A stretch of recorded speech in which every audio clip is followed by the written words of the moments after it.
Le choc à l'aéroport de Bruxelles.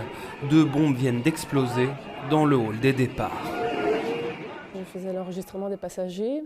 Tout d'un coup, j'ai entendu une déflagration. Je me suis retournée, je me suis levée. Et j'ai tout de suite compris qu'il y avait quelque chose qui n'allait pas. J'ai tout de suite compris quoi. Il y a eu un arrêt sur le temps, complètement, jusqu'à ce que la deuxième bombe explose peu de temps après. Où là, je me suis jetée par terre et je me suis rendu compte qu'on était dans des attentats. À l'intérieur, certains rescapés filment les dégâts, les plaques de faux plafond tombées sur les blessés et les morts. Ceux qui le peuvent quittent les lieux au plus vite.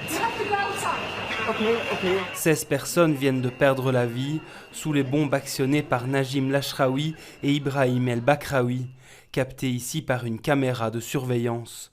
Le troisième assaillant, Mohamed Abrini, a lui pris la fuite vers Bruxelles. Le plan catastrophe est déclenché. 9h11, une nouvelle déflagration, cette fois dans la station Malbec. Le métro est pulvérisé, entraînant la mort de 16 personnes. C'est l'ami. Il vous a dit ce qui se passe dedans?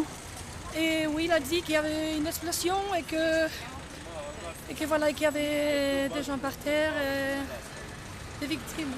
Des victimes qui raconteront plus tard ce qu'elles auront vécu dans la station, elles qui étaient à quelques mètres du kamikaze Khalid El Bakraoui. Je vois encore distinctement cette lumière orange se dirigeant vers moi.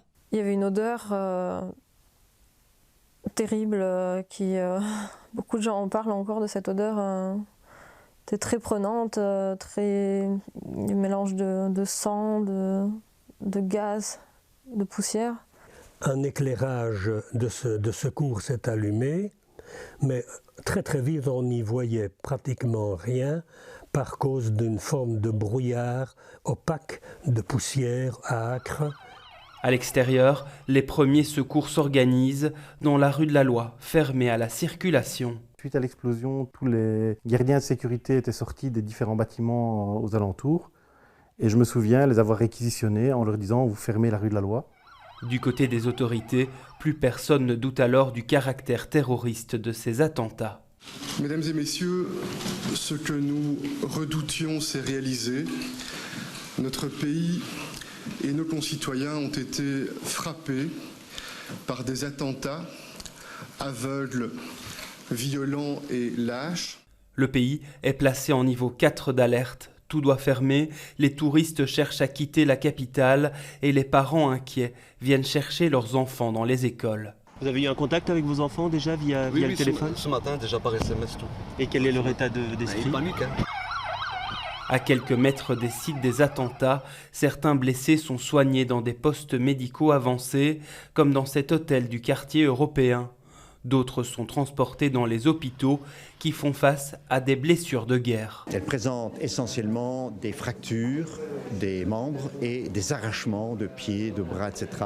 Et également des lésions un peu moins fréquentes mais qui sont aussi dramatiques comme des lésions au niveau de la tête. Tandis que beaucoup de Belges répondent aux appels aux dons de sang. Partout l'onde de choc face à l'horreur. Ce 22 mars ne sera plus jamais une journée comme les autres. Les vies brisées, les blessures profondes, ces souffrances sont celles de tout notre pays. Une journée d'horreur qui marque chacun et chacune.